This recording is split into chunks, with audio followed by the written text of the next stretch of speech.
Hello friends, आज हम discuss करने जा रहे हैं इनकम टैक्स का एक और important section 80E। Section 80E deductions का एक सेक्शन है जिसके अंदर हम एजुकेशनल लोन के ऊपर पे होने वाले इंटरेस्ट का डिडक्शन देते हैं। इस सेक्शन को टेकअप करते हैं, स्टार्टिंग टू एंड अच्छे से डिस्कस करते हैं। चलिए स्टार्ट करते हैं सेक्शन को। Section 80E। सेक्शन 80E जैसे कि आपको हेडिंग दिख रहा होगा, deduction for interest paid on educational loan taken for higher studies.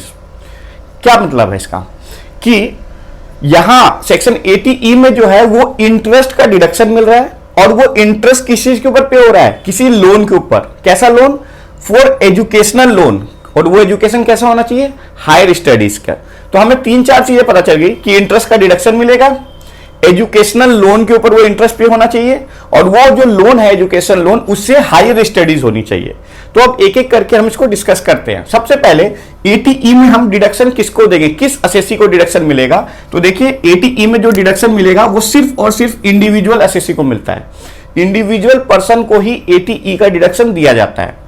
अब ये इंडिविजुअल पर्सन को जो हम डिडक्शन देंगे ये खुद के एजुकेशन का लोन होगा या क्या होगा? तो देखिए इंडिविजुअल चाहे तो अपने एजुकेशन के लिए लोन ले सकता है, स्पाउस के एजुकेशन के लिए लोन ले सकता है, चिल्ड्रन के एजुकेशन के लिए लोन ले सकता है, या फिर किसी भी स्टूडेंट के लिए लोन ले सकता है जिसका वो लीगल गार्जियन हो।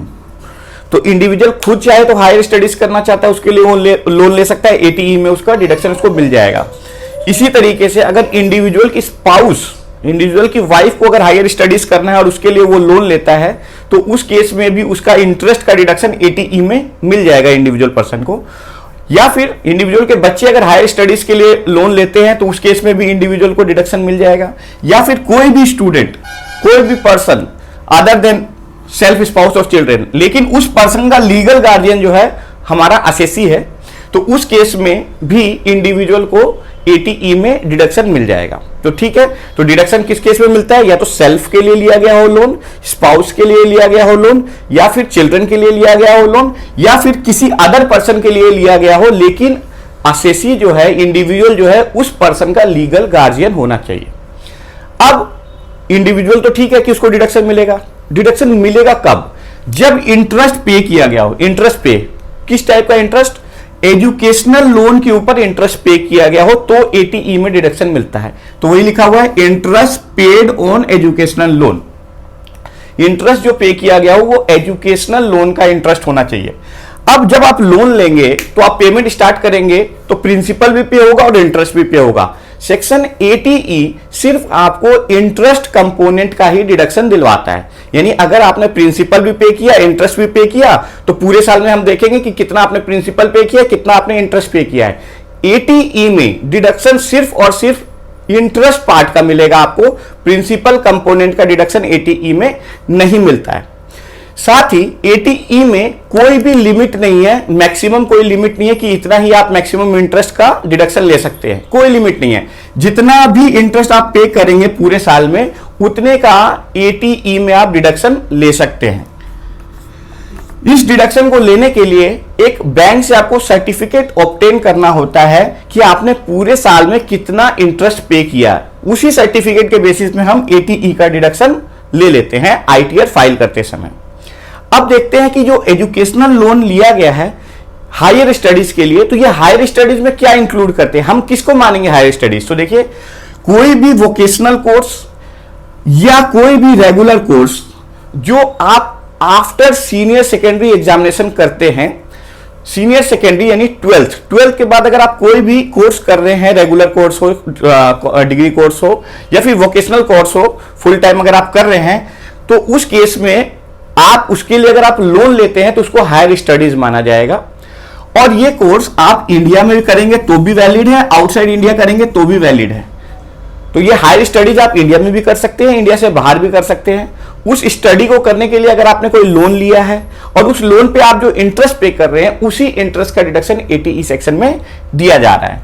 अब ये समझिए 12th के बाद किए जाने वाले कोर्सेज के लिए ये है हायर स्टडीज में जो काउंट किया गया है वो आफ्टर 12th जो आपने कोर्सेज करे, चाहे वो रेगुलर कोर्स हो, चाहे वो वोकेशनल कोर्स हो, चाहे इंडिया में किया गया हो, चाहे इंडिया से बाहर आप कर रहे हैं तो भी वो हायर स्टडीज में काउंट होगा, और उस स्टडी के लिए आपने जो लोन लिया है उसको हम एजुकेशनल लोन कहेंगे, और उस लोन पे जो भी इंटरेस्ट पे करेंगे, जितना भी करेंगे पूरे साल में आपने जितना इंटरेस्ट, उसका आप डिडक्शन सेक्शन 80E में ले सकते हैं।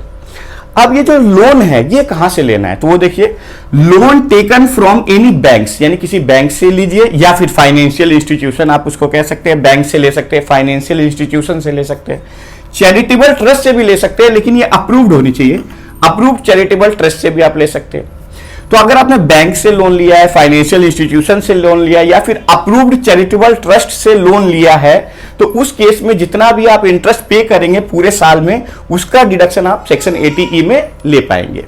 अब ये लोन अगर सपोज किसी पर्सन ने अपने रिलेटिव या फ्रेंड से लिया है और उसको वो इंटरेस्ट भी पे कर रहा है, मतलब रिलेटिव से लोन लिया, फ्रेंड से लोन लिया और इंटरेस्ट भी पे किया जा रहा है, लेकिन इस केस में सेक्शन 80E का डिडक्शन आपको नहीं मिलेगा। यानी आपको जो लोन लेना है वो किसी बैंक से, फाइनेंशियल इंस्टीट्यूशन से या फिर अप्रूव्ड चैरिटेबल इंस्टीट्यूशन से ही लेना है, तभी आप सेक्शन 80E का जो डिडक्शन है वो अवेल कर पाएंगे। मैक्सिमम डिडक्शन कितने सालों तक हम इसका ले सकते हैं, तो देखिए इंटरेस्ट तो हर साल पे होगा, तो कितने साल तक हम मैक्सिमम इंटरेस्ट को माइनस कर पाएंगे सेक्शन 80E में। तो मैक्सिमम जो आप डिडक्शन ले पाएंगे सेक्शन 80E में वो 8 ईयर्स तक ले सकते हैं, 8 ईयर्स तक।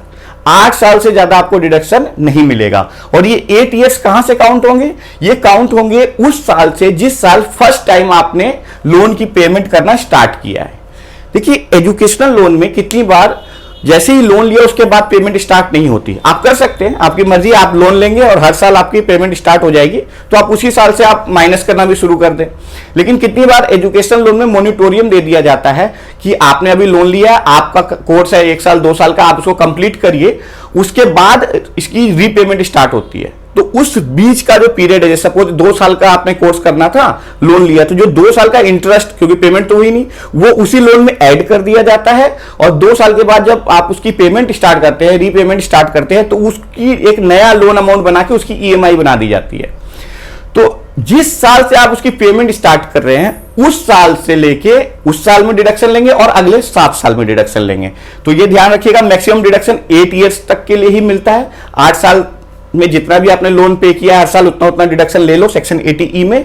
लेकिन ये स्टार्ट कहां से होगा, starting from the year in which assessee start repaying the loan amount. तो जिस साल असेसी ने रीपे करना शुरू कर दिया वो हमारा पहला साल होगा, उसके बाद कंटिन्यू 7 साल और लेंगे।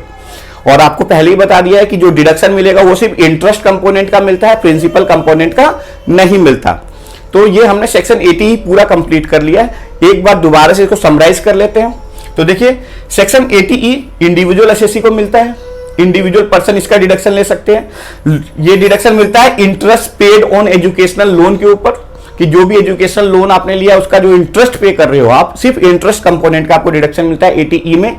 ये जो लोन है ये सेल्फ खुद की एजुकेशन के लिए लिया जा सकता है, स्पाउस यानी असेसी के वाइफ के एजुकेशन के लिए लिया जा सकता है, चिल्ड्रन यानी उसके बच्चों के एजुकेशन, बच्चों की हायर एजुकेशन के लिए लिया जा सकता है, या फिर कोई भी ऐसा पर्सन जिसका वो लीगल गार्जियन है। कौन लीगल गार्जियन, असेसी। असेसी अगर किसी भी पर्सन का लीगल गार्जियन है तो उसके एजुकेशन के लिए भी ये लोन लिया जा सकता है। इंटरेस्ट जो भी पे होगा उसका डिडक्शन मिल जाएगा। ये हायर एजुकेशन में कोई भी कोर्स हो सकते हैं, रेगुलर या वोकेशनल, आफ्टर 12th जो कोर्स किए जाते हैं, चाहे वो कोर्सेस इंडिया में किए जाए या इंडिया से बाहर किए जाए, दोनों केसेस में वो आपको डिडक्शन अलाउड है लेना। जो लोन आपने लिया हो वो किसी बैंक से लिया हो, किसी फाइनेंशियल इंस्टीट्यूशन से लिया हो या किसी चैरिटेबल ट्रस्ट से लिया हो जो कि अप्रूव्ड है। मैक्सिमम डिडक्शन आप 8 ईयर्स तक ले सकते हैं। 8 साल के बाद इसमें डिडक्शन नहीं मिलता। और ये स्टार्ट कहां से होगा, डिडक्शन का पहला साल कौन सा काउंट किया जाएगा, जिस साल आपने लोन की रीपेमेंट स्टार्ट करी है उस साल को पहला ईयर माना जाएगा। उसके बाद अगले 7 साल आपको और ये डिडक्शन मिलेगा, उसके बाद नहीं मिलेगा। साथ ही जब भी आप डिडक्शन लोगे तो आपके पास बैंक का एक सर्टिफिकेट होना चाहिए कि इस पूरे साल में, जिस साल में भी आप डिडक्शन ले रहे हो, उसके लिए एक बैंक का आपको सर्टिफिकेट लेना होगा जिसके अंदर ये मेंशन होना चाहिए कि कितना इंटरेस्ट आपने पूरे साल में एजुकेशनल लोन के अगेंस्ट पे किया है। ठीक है, तो उसी बेसिस पे हम 80E का डिडक्शन असेसी को दे पाएंगे। तो आई होप आपको ये समझ में आ गया हो। सेक्शन 80E हमने पूरा कंप्लीट कर लिया, यही है। इसको अच्छे से एक बार आप दोबारा गो थ्रू करें, अपने टेक्स्ट बुक से गो थ्रू करें, आपको ये जरूर समझ में आ जाएगा। स्टूडेंट्स के लिए ये बहुत ही इंपॉर्टेंट सेक्शन है और एग्जाम्स में भी पूछा जाता है। तो आज के लिए इतना ही, मिलते हैं नेक्स्ट क्लास में। Thank you very much.